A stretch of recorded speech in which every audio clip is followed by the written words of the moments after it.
எல்லோருக்கும் வணக்கம் நண்பர்களே. இப்படியே உசுப்பேத்தி உடம்ப ரணகலம் பண்ணிக்கிட்டு இருக்காங்க நண்பர்களே. அதாவது போன வாரத்தில் பார்த்தீங்கன்னா மார்க்கெட் கடும் சரிவு 884.5 நாளில் இறங்கியிருக்கு. ஆனால் இப்போ சமீபத்தில் போய் எடுத்து பார்த்தீங்கன்னா கிஃப்ட் நிஃப்டி என்பது பாசிட்டிவில் 125 பாயிண்ட் ப்ளஸில் ட்ரேட் ஆகிட்டு இருக்கு.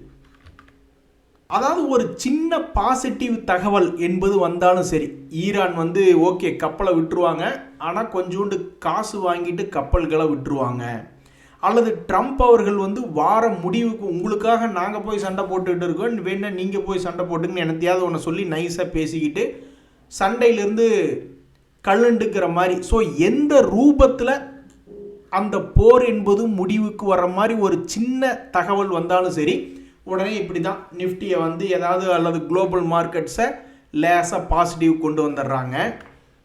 நம்மளும் சரி இறங்கிட்டு திரும்புகிற மாதிரி தெரியுது அப்படின்ற மாதிரி பணத்தை போடுவோம், உடனே லாக் பண்ணி நம்மளை இன்னும் கொஞ்சம் கீழே கொண்டு போகிற மாதிரி என்னத்தையாவது ஒன்று பண்ணிக்கிட்டு இருக்கான். ஆனால் எப்படி பார்த்தாலும் அடுத்த வாரம் திங்கக்கிழமைக்குள்ளே கண்டிப்பாக தெரிஞ்சிடும்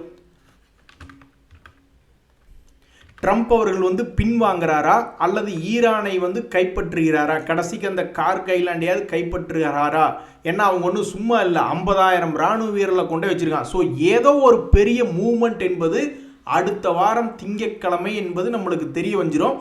ஆனால் திடீர்னு இன்னைக்கு ஒரு அதிகமாக செய்திகளில் வராமல் இருந்த ஒரு விஷயம் திடீர்னு ஒரு பயங்கரமான ஒரு விஷயம் மார்க்கெட்டில் வந்துருச்சு திடுதிப்புன்னு. எது எப்படியோ கெட்டது ஒன்று நடக்குது, அதுக்கு பின்னாடி நல்லது நடக்கும் அப்படின்ற மாதிரி தான் பல பேர் நம்பிக்கையில் இருக்காங்க. திடீர்னு என்ன ஆச்சுன்னு பார்த்தீங்கன்னா நண்பர்களே, ஒரு டாலருக்கு எதிராக கிட்டத்தட்ட 95 ரூபாய் வரைக்கும் நம்மளுடைய இந்திய ரூபாய் டாலருக்கு எதிராக வீழ்ச்சி அடைஞ்சிருச்சு. ஸோ இப்போ இது ஒரு மிகப்பெரிய ஒரு டாப்பிக்காக வந்திருக்கு. என்ன டாபிக் அப்படின்னு பார்த்தீங்கன்னா, திடீர்னு இந்த ஐடி பங்குகள் அதிகமாக ஏற்றுமதி செய்யக்கூடிய பங்குகள், ஃபார்மா பங்குகள் அதுவும் அதிகமாக ஏற்றுமதி செய்யக்கூடிய பங்குகள், இதே நியூஸுக்கு இதே செய்திக்கு இதுக்கு முன்னாடியெல்லாம் அப்பப்போ மேலே ஏறி இருக்கா. என்னடா திடீர்னு ஐடி ஷேர்ஸ் ஃபார்மா ஷேர்ஸ் எல்லாம் 10-20% ஏறி இருக்கானே அப்படின்னு பார்த்தோம்னா, இந்த மாதிரி டாலருக்கு எதிராக இந்தியாவினுடைய ரூபாய் வீழ்ச்சி அடையும். சாஃப்ட்வேர் கம்பெனிஸ் எல்லாம் 5 வருஷம் 3 வருஷம் கான்ட்ராக்ட் போட்டிருப்பாங்க, ஏஎம்சி கான்ட்ராக்ட்ஸ் மாதிரிலாம் 5 வருஷம் 10 வருஷம் போட்டிருப்பாங்க. அப்போ அவங்களுக்கு மிகவும் இலவசமாகவே ஒரு அதிகமான ரேட்டு கிடைக்குது அப்படின்ற மாதிரிலாம் இதுக்கு முன்னாடி ஒரு 10-20% ஏற்றி விட்டுருக்காங்க. ஸோ இப்போ என்ன பல ட்ரேடர்கள் கனவுலகத்தில் இருக்காங்கன்னா, ஒரு உதாரணத்துக்கு இந்த இன்ஃபோசிஸ் போன்ற பங்குகள் ஷேர் மார்க்கெட்டில் எல்லாமே நியூஸ் தான். ஸோ அப்போ நியூஸை பொறுத்து ஏற்கனவே இந்த இன்ஃபோசிஸ் அப்படின்ற பங்கு பல முறை தன்னுடைய வீழ்ச்சியிலிருந்து 20% 30% என்று ஏறிய காலங்கள் உண்டு. இப்போ மறுபடியும் வீழ்ச்சியில் விழுந்திருக்கக்கூடிய இந்த இன்ஃபோசிஸ் இந்த வருஷத்தினுடைய உச்சத்தை திருப்பி பிடிச்சாலும் 33% ஏறணும். போன வருஷத்தினுடைய உச்சத்தை திருப்பி பிடிக்கிற மாதிரி இருந்தால் 50% இந்த இன்ஃபோசிஸ் போன்ற பங்குகள், ஐடி பங்குகள் அந்த மாதிரிலாம் ஏறணும்.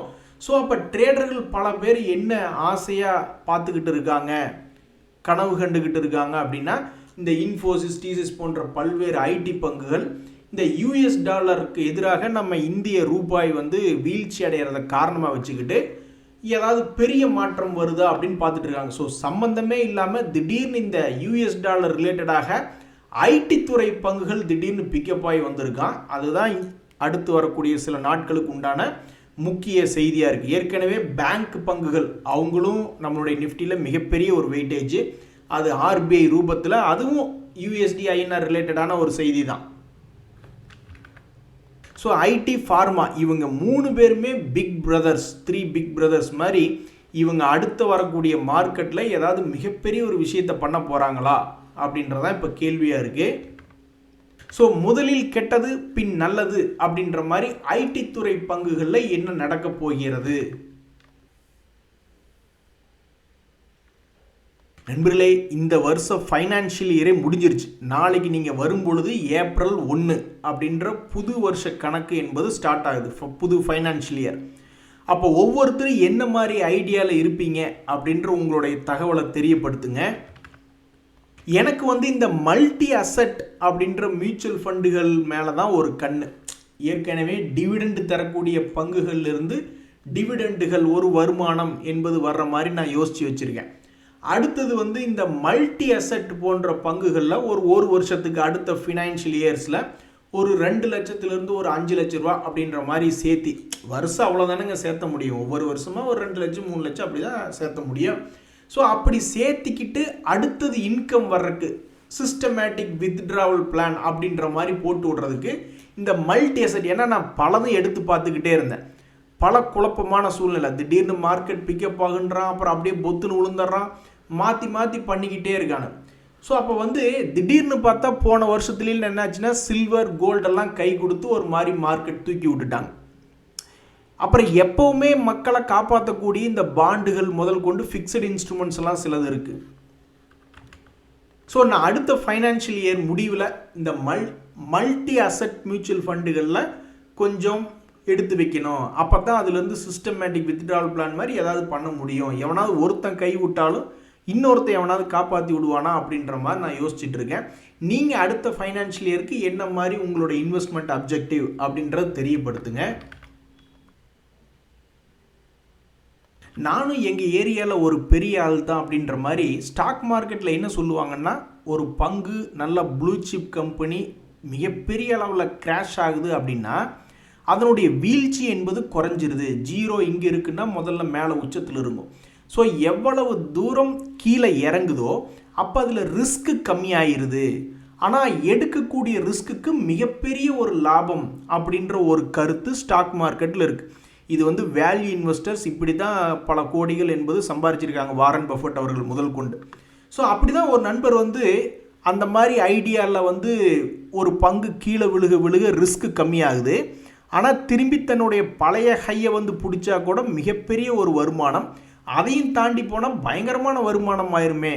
ஒரு உதாரணத்துக்கு இப்போ சிட்டி யூனியன் பேங்க் அப்படின்ற ஒரு பங்கை பார்க்குறீங்கன்னு வச்சுக்கோங்களேன், 2020 விட்டுருங்க, 2023 என்னாச்சு, அந்த பங்கு 200 ரூபாயிலிருந்து 120 ரூபாய்க்கு பக்கத்தில் விழுந்துடுச்சு. இது எந்த ஏரியான்னா 2020 அவன் மாமூலாக வந்து விழுகக்கூடிய இடம்.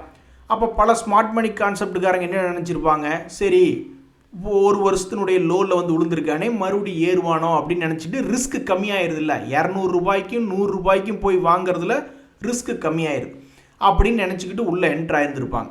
ஆனால் அந்த பங்கு என்னாச்சு, தான் இழந்ததை மட்டும் மீட்டெடுத்து ஆல்மோஸ்ட் ஒரு 63% சம்பாரித்து கொடுத்தது மட்டும் இல்லை, 1 லட்சம்னு போட்டது 1,63,000 ஆனது மட்டும் இல்லை. அதுக்கப்புறம் என்னாச்சு அப்படின்னு பார்த்தீங்கன்னா தன்னுடைய பழைய ஹையையும் தாண்டி மிகப்பெரிய அளவில் சாதிச்சு காமிச்சான். அது எவ்வளவுன்னா 170% அப்படின்னா 1 லட்சம் என்பது 2,70,000 ரூபாயாக ஒரு 1.5 வருஷத்துக்குள்ளேயே நடந்திருக்கு. 2 வருஷம் கூட கணக்கு வச்சுக்கிங்களேன். அதே சமயம் இறங்கின பங்குகள் இன்னும் ஏறாமல் கூட பல பேர் இருக்கான். இந்த இந்தியன் ஓவர்சீஸ் பேங்க் அப்படின்றதெல்லாம் 61% இறங்கி இன்னும் அது என்ன ஆக போகுது, இன்னும் தொடர்ந்து இறங்க போகுதா இல்லை திரும்பி தன்னுடைய பழைய கையை பிடிக்க போகுதா அப்படின்றலாம் தெரில. பட் ஸ்டாக் மார்க்கெட்டில் இதுதான் கான்செப்ட், எவ்வளவு தூரம் கீழே விழுந்து ஜீரோக்கு பக்கத்தில் போகிறானோ அதுக்கப்புறம் திரும்பி மேலே வந்தால் அந்த ரிஸ்க்குக்கு ரிவார்டு என்பது அதிகம் என்பது ஸ்டாக் மார்க்கெட்டில் இருக்கக்கூடிய ஒரு கான்செப்ட். நான் என்னடா தப்பு பண்ணேன், நான் அந்த கான்செப்ட் தானே விலை வாங்கினேன் அப்படின்ற மாதிரி ஒரு நண்பர் பண்ணியிருப்பார் போல்.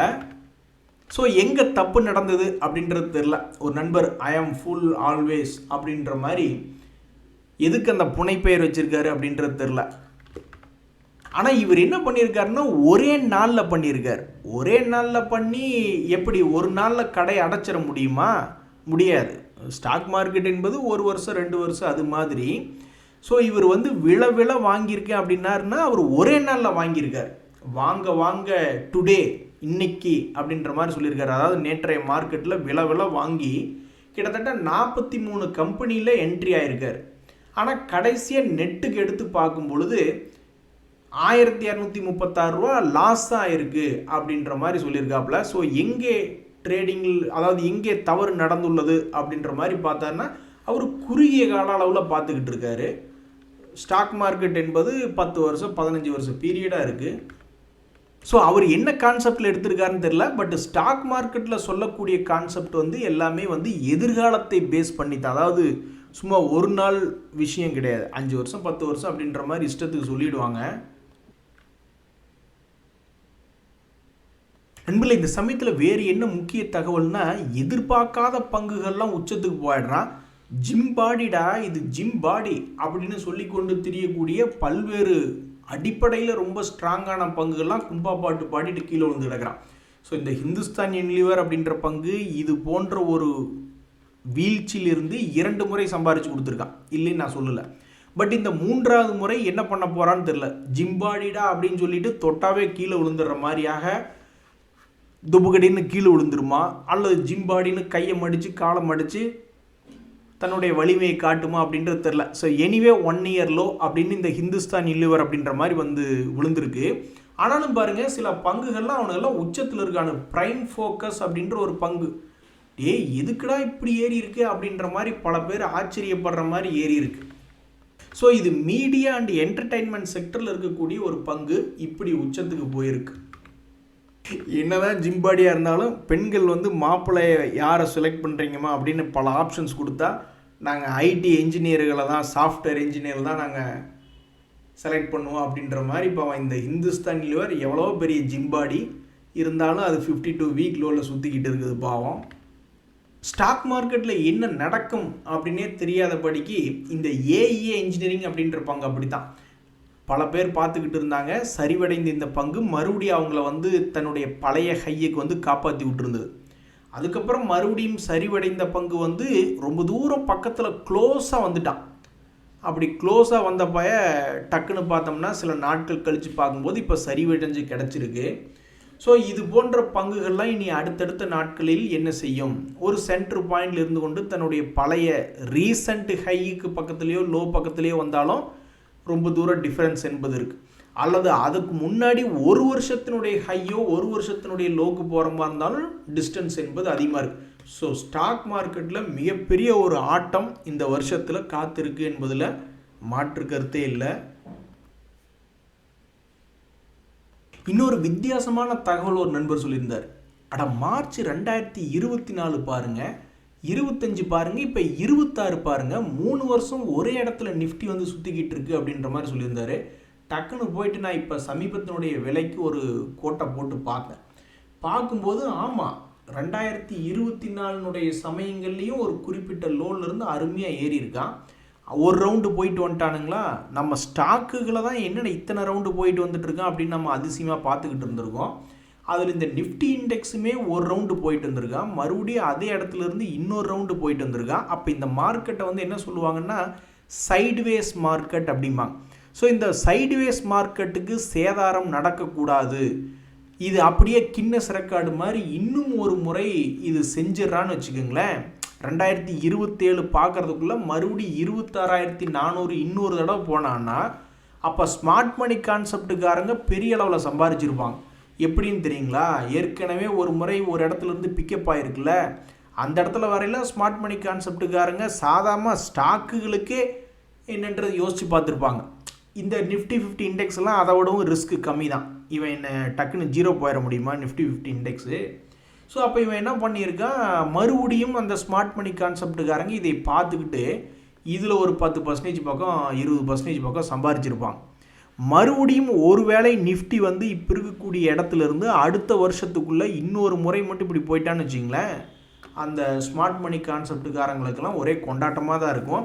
அல்லது இங்கே பிக்கப் ஆகாமல் இன்னுமே கீழே போய் 18,000 போயிட்டு அங்கேருந்து 22,000 வந்தாலும் அவங்களுக்கு அவங்களுக்கு என்னங்க, பணம் இருக்கிறப்ப லோ ப்ரைஸில் பார்க்குறப்போலாம் பணத்தை தூக்கி போட்டுக்கிட்டே தான் இருப்பாங்க. அதுதான் ஸ்மார்ட் மணி கான்செப்ட். அவங்க கான்செப்ட் என்னென்னா, கொஞ்சம் மாதத்துக்கு முன்னாடியோ ஒரு வருஷத்துக்கு முன்னாடியோ வேவனாவது போய் உச்சியில் சிக்கியிருப்பான். அப்போ அவனை விட நான் ஸ்மார்ட்டாக டிஸ்கவுண்ட்டில் தானே எடுக்கிறேன் அப்படின்றதான் அவங்களுடைய கான்செப்டாக இருக்கும். ஸோ உண்மையிலேயே இது வந்து ஒரு பெரிய அதிசயமாக தான் இருக்குது. இந்த சமயத்தில் வந்து நண்பர்களே, திடீர்னு ஷேர்களுடைய மனமாற்றம் எந்த பக்கம் போகுன்னே தெரியாது. எல்லாமே நியூஸை வச்சுக்கிட்டு தான் கீழே கும்பா பாட்டு பாடிக்கு எடுத்துருப்பான், திடீர்னு பார்த்தா ஏறுற மாதிரி தெரியும், அப்புறம் பார்த்தா திடீர்னு இறங்கிடுவான். ஸோ ஷேர்களுடைய மனமாற்றம், அந்த ஷேரினுடைய விலை மாற்றம் என்பது கண்டமேனிக்கு இருக்கும். ஸோ இந்த சென்னை பெட்ரோலியம் அப்படின்ற பங்கு சமீபத்தில் மிகவும் முக்கியத்துவமாக பேசப்பட்ட ஒரு பங்கு. ஏன்னா எனர்ஜி ரிலேட்டடான பங்கு. அது மட்டும் இல்லை, தன்னுடைய சொந்த பர்ஃபார்மன்ஸ்னால கீழிருந்து மேலே ஏறி வந்தவன். பல பேர் நினச்சிருப்பாங்க 1,200 ரூபாயிலிருந்து 400 ரூபாய்க்கு போயிட்டானே இந்த கும்பா குட்டி, இனி இவன்லாம் மேலே வர போகிறானா அப்படின்ற மாதிரி நினச்சிருப்பாங்க. ஏன்னா 65% இறங்கிய பங்கு தன்னுடைய இழந்த கையை மீட்டெடுக்கிறதுனா 100க்கு மேலே ஏறணும். 143% ஏறி இருக்கான். போன வருஷம் இப்போ இதே டைம்லிங்க 2025 1,00,000 அப்படின்ற விலை கொண்ட இந்த பங்கு இப்போ கணக்கெடுத்து பார்த்தோம்னா 2,50,000 மாறி இருக்கும். ஸோ அதாவது இந்த பங்கு வந்து 150% திருப்பி ஏறி இருக்கான். யாருனாலையுமே இதை நினச்சி பார்த்துருக்க முடியாது. ஏன்னு கேளுங்க, இப்படி கீழே விழுந்துருக்கானா அப்படியே லேசாக ஏறுற மாதிரி பார்த்துருப்போம். அப்புறம் அப்படியே பொறுமையாக உட்காந்துக்கிட்டு இருப்போம். அதில் 3 மாதம் ஓடி இருக்கும். ஏறானோ இல்லையோன்னு பயந்துட்டே கொண்டு இருந்திருப்போம். அப்புறம் திடீர்னு பார்த்தா 750 650 ஒரு இடம் வந்திருக்கான். உடனே நிறையா பேர் பயந்துருப்பாங்க. அவ்வளோதான் கும்பா குட்டி, எப்படி இவனால் மறுபடியும் இங்கேருந்து பழைய ஹையை வந்து பிடிக்க முடியும்னு நினச்சிக்கிட்டு இருந்திருப்பாங்க. அப்புறம் பார்த்தா ஒரு வழியாக ஏறி ஏறி இறங்கி இறங்கி திடீர்னு வந்துக்கிட்டு இருந்தவனுக்கு போன தடவை நவம்பர் மாதத்தில் திடீர்னு ஒரு அற்புதமான ஒரு ஏற்றம். மேலே வந்து ஆல்மோஸ்ட் ஹைக்கு பக்கத்தில் திரும்பி வந்துட்டான்.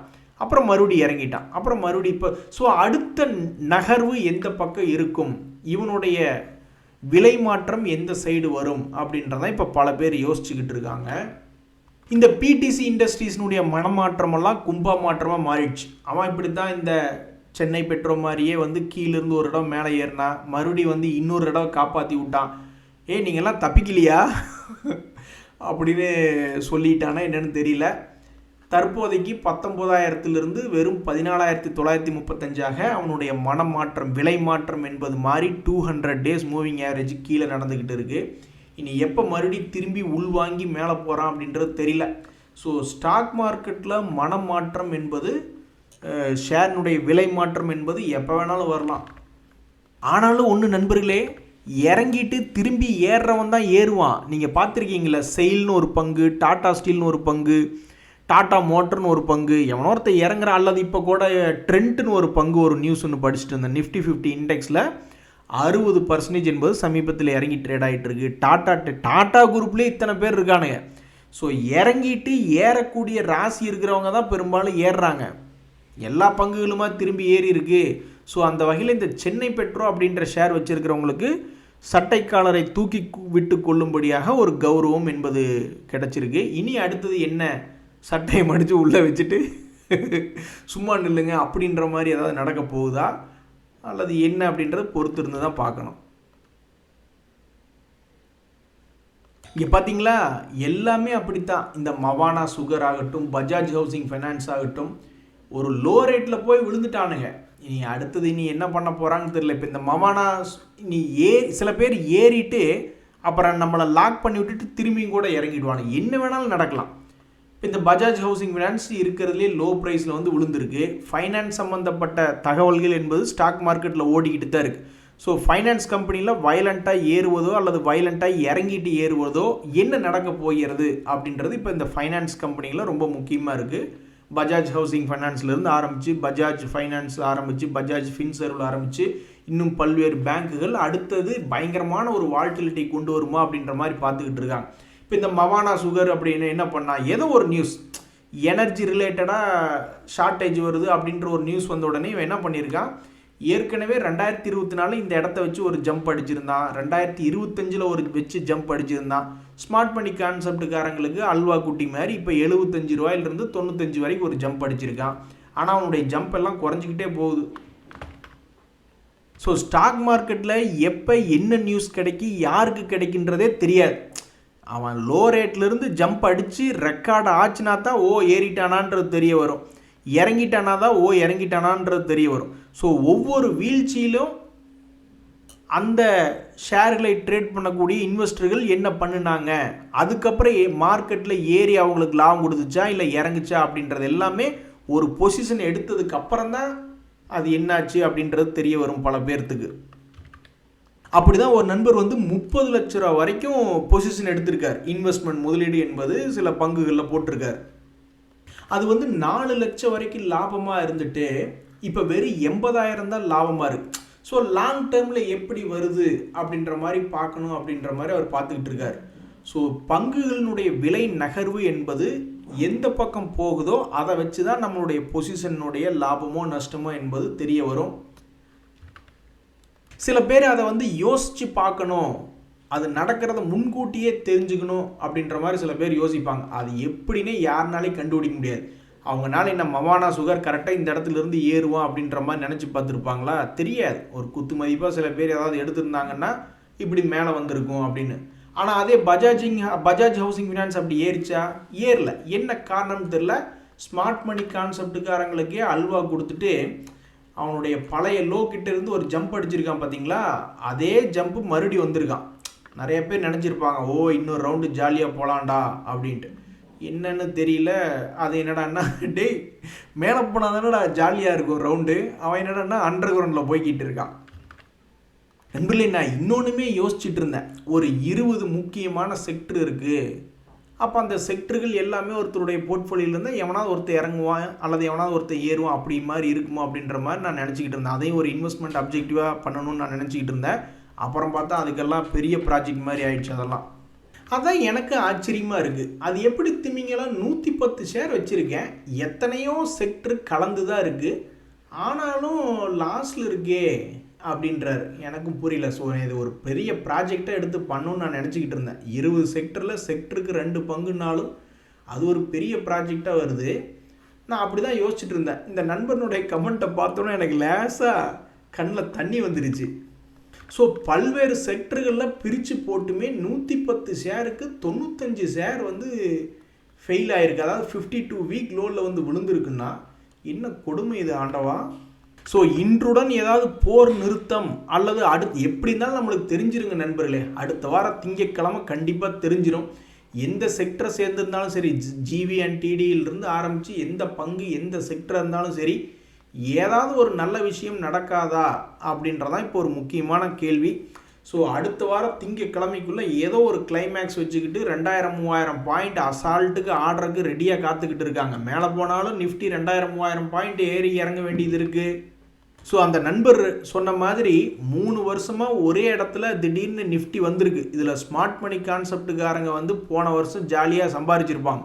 இந்த வருஷமும் ஏதாவது எடுத்து வச்சு வந்துக்கிட்டு நைஸாக ஒரு 6 மாதம் கழித்து வரட்டும், இல்லைன்னா ஒரு வருஷம் கழித்து தான் பழைய ஹை 26,000 வரட்டுமே. நிஃப்டியை பொறுத்த வரைக்கும், இண்டெக்ஸை பொறுத்த வரைக்குமே அதுவே 17% என்பது ஆகுது. ஸோ ஏதோ ஒன்று பெருசாக பண்ண போகிறான்னு. பழைய ஹை வந்தால் நிஃப்டியே 17%, அல்லது இன்னும் கீழே போய் 18,000 அப்படின்றது வந்ததுன்னா அதுவும் ஒரு 10-20%. என்னமோ ஒன்று பண்ண போகிறாங்க நண்பர்களே. 2000 பாயிண்ட் என்பது இந்த ஸ்மார்ட் மணி கான்செப்டுக்காரங்களுக்கு அசால்ட்டாக போன வருஷம் சம்பாரிச்சுட்டு போயிட்டாங்க. அவங்களுக்கோசரமே கரெக்டாக இங்கே வாங்கி இங்கே விற்றுவிட்டு மறுபடியும் இங்கே வந்து விழுந்துருக்கு. இனி என்ன பண்ண போகிறாங்க அப்படின்றது நம்மளுக்கு அடுத்த வாரம் அப்படின்றது தெரிஞ்சிருச்சுன்னா ரொம்ப மகிழ்ச்சி. சரிங்க நண்பர்களே, நம்ம நாளைக்கு களத்தில் சந்திப்போம். ரொம்ப பெரிய அதிரடியாக தான் இருக்க போகுது. அடுத்த 10 நாளைக்கு பார்த்துடுவோம் என்ன ஆகுது அப்படின்ட்டு. இந்த விஷயத்தை மறந்துடாதீங்க. அடுத்த ஃபைனான்ஷியல் இயருக்குள்ளே உங்களோட இன்வெஸ்ட்மெண்ட் அப்ஜெக்டிவ் எதை நோக்கி இருக்கிறது? டேய், ஏற்கனவே வாங்கி வச்ச ஷேர்களை ஆவரேஜ் பண்ணுறதுக்கே அந்த இன்வெஸ்ட்மெண்ட் ஆப்ஜெக்ட்டுக்கே அவன் அமௌண்ட் இல்லாமல் இருக்கான். இதில் புதுசாக என்ன அப்படின்ற மாதிரி நீங்கள் நினைக்கலாம். ஆனால் ஏதாவது ஒன்றில் பணத்தை போட்டுட்டு அதிலிருந்து பணத்தை வெளியெடுக்கணும்ல. தகவல் அனைத்து உங்களுக்கு உதவி வந்து எனக்கு மகிழ்ச்சி. ரொம்ப நன்றி, வணக்கம்.